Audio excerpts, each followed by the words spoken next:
Hello everyone, and welcome to my Y and Our American TV show official channel. I hope everyone is having a wonderful day. Before we begin, please hit the subscribe button and give this video a thumbs up.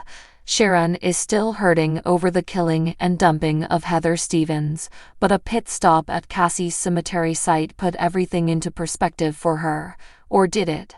Rather than confess, as the trailer for next week would have us believe, Sharon's obviously going to put a cover-up into effect.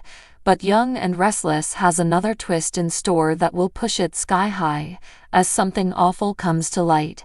In the immediate aftermath of Heather's death, Sharon began to hide her tracks by removing the body from the apartment, cleaning up the evidence, removing Stevens' personal possessions, and getting rid of the body. She followed that up with a graveside talk with her late daughter Cassie, which concluded on a note that might have led viewers to believe that she was going to do the right thing and confess. Indeed, the Young and Restless preview for the following week depicts Sharon telling Nick and Maria, "That's why I confessed." But we know a red herring when we see one. Why do we think that? There's also a footage showing Daniel staring at something he's carrying in his hand, and then telling Lucy her mother isn't coming back. Let's do the math. Daniel's either looking at a memo or a phone, which means he's read something that indicates Heather is gone, but he's not reacting as though to a death, and the manner he delivers the information to Lucy is not compassionate, but straightforward. One can only assume that Sharon has somehow made it look as though Heather decided to leave her family and escape town. We didn't observe Sharon halt to write a message, and we know she didn't return to the scene, so it must be a text sent from Heather's phone. There's your cover-up, and we're sure it will work for a time. Daniel is certain to be perplexed, given that he and Heather had made up and were in regular touch up to the point where he and Lucy left the club, but he'll have little choice but to accept it at face value in the moment. But the situation will soon grow complicated. Daniel is rapidly going to discover that Heather executing a mad run out of Genoa City just after a potential job opportunity, and after having reinforced to him that they were on the same page personally, simply doesn't make any sense. Of course, he'll have no remedy right away. Heather's an adult, and it's not like he can report her missing due to a hunch or a terrible feeling. As it turns out, Daniel won't be left twisting in the wind for long. A Young and Restless spoiler for midweek may confirm his suspicions, in the worst conceivable way. The teaser in question hints that Daniel will get sad news, which can only mean that Heather's body will be recovered from the icy Wisconsin River, and her destiny will be told to her family. This horrifying discovery, of course, will blow Sharon's cover-up move out of the water. Yes, the scenario is going to go wrong fast for the distressed blonde.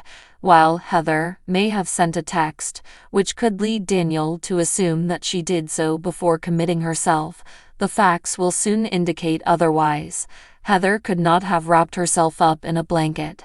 This, together with the wound on the back of her skull, and her missing personal goods, will start a full-scale murder inquiry. It's a good thing Chance was headed back on the work. Or maybe it's not a good thing if you're Sharon. Then it would be helpful to have your ex-boyfriend heading things up. Anyway, it's gonna be a wild ride. The Young and the Restless spoilers update for Tuesday, October 1, suggests that Victoria Newman won't be ready to give up on helping Billy Abbott. Now that Victoria has looked over this whole Abbott Chancellor takeover scheme, she's extremely concerned about the humiliation and destruction that could result. Victoria doesn't want Johnny Abbott and Katie Abbott to see Grandpa Victor Newman make a mess of their father's life, so she'll keep fighting to avoid that. If Victoria had her way, Victor would buy Billy out so he could build a new Abbott empire. The trouble is Billy isn't interested, and even if he were, Victor has no inclination to negotiate any type of arrangement with Billy Boy. Nevertheless, Victoria will think there must be some solution that'll spare Billy from a very public downfall. When Victor learns news about Victoria's continuing efforts to save Billy, he'll attack her for being faithful to her ex. Victor will persuade Victoria to align with the Newman family instead, but she'll put up a fight. Elsewhere, Y&R teasers indicate someone will send Nate Hastings an odd note. It'll be quite vague, and leave Nate with plenty of questions. So what's this all about? We know that Valerie Pettiford will take up the role of Amy Lewis in late October. Amy was romantically connected with Nate's dad, Nathan Hastings Sr. once upon a time. Could Amy reach out to Nate and ask if they may meet in person? If Amy has a secret to divulge, then she might set the ball rolling on a meeting that could happen in the not-too-distant future. It's possible Amy was pregnant with Nathan's baby when she left the canvas, so maybe she gave birth to Nate's half-brother off-screen. Then again, maybe this prospective half-brother may be the one who reaches out to Nate instead. Nate might get a strange text that lays the stage for a dramatic family discovery down the road. In the meantime, Kyle Abbott will outmaneuver Audra Charles and congratulate himself on the back. But this isn't done yet.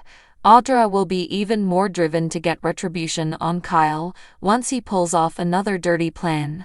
The Young and the Restless spoilers suggest Victor will have his hands full when it comes to his dueling Glissade CEOs, so keep with us for predictions on who'll come out on top and updates on what the future holds.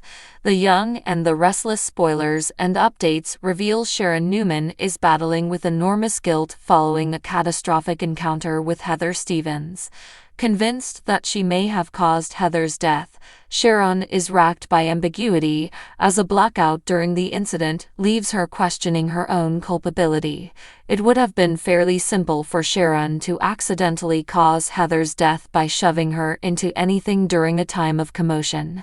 Sharon remembers the incident vividly. She slammed Heather to the ground, momentarily stunning her, but then Heather recovered consciousness and accused Sharon of losing her hold on reality.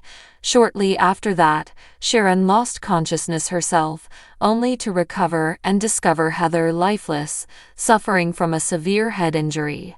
This raises the question of why Y&R chose to insert this weird blackout moment, especially given Sharon might have easily killed Heather with that initial impact. Essentially, the show manufactured a significant gap in time when Sharon is left unclear about the events that happened in the penthouse. This hints that someone other than Sharon might have shown there. If that's the case, who could have pursued Heather? What if Heather was actually murdered by someone else driven by obsessive, spiteful emotions? This leads us to investigate her ex-boyfriend from Portugal. Initially, Heather was apprehensive to reconcile with Daniel Romolotti Jr. because she had already started a new relationship. However, she later reconsidered and decided she wanted to fight for her future with Daniel. When recounting her former affair in Portugal, Heather hinted that he was only a safe pick, someone she trusted wouldn't damage her. What if that guy wasn't as trustworthy as he seemed? What if he didn't take well to being treated like a piece in someone else's game? Heather's ex might have been frantically trying to win her back, and when she rejected him, he could have responded in a genuinely horrific way. We know Heather had a friend from law school who set her up with a job interview and locally she left for the claimed interview immediately before heading back to the flat. But what if that was only a cover? What if, upon her arrival, her law school friend was actually coordinating with her ex from Portugal to plan a surprise reunion? Heather's former partner was also a lawyer, which raises the chance that he was related to her law school friends. It's probable that Heather was caught off guard by her former connection and had to strongly demonstrate that there was no hope of reunion. After getting home, her ex might have followed her inside. There's a chance he entered while Sharon was unconscious. Or perhaps he's the reason Sharon lost her memory if she doesn't recall him attacking her. From that moment, it's feasible that Heather's ex could have taken her life and just walked away, leaving Sharon to face the consequences. It would have been the ideal crime. The program routinely introduces unsavory exes to create extra drama. For example, there was Amanda Sinclair's abusive ex, Ripley Turner, and Diane Jenkins Abbotts' menacing former partner, Jeremy Stark. Heather's ex might be the next surprising villain if he turns out to be the one who hurt her and made Sharon believe she was to blame. Sharon's memory loss raises many doubts, hinting that someone else might be the genuine culprit. Heather's ex-boyfriend is a major suspect, and we will keep you updated as new information comes in. Sharon might be absolved of any culpability, so stay tuned. So, what do you guys think about this update? Let me know in the comment below. And if you like my videos, please press like and subscribe for more. I will see you guys next time.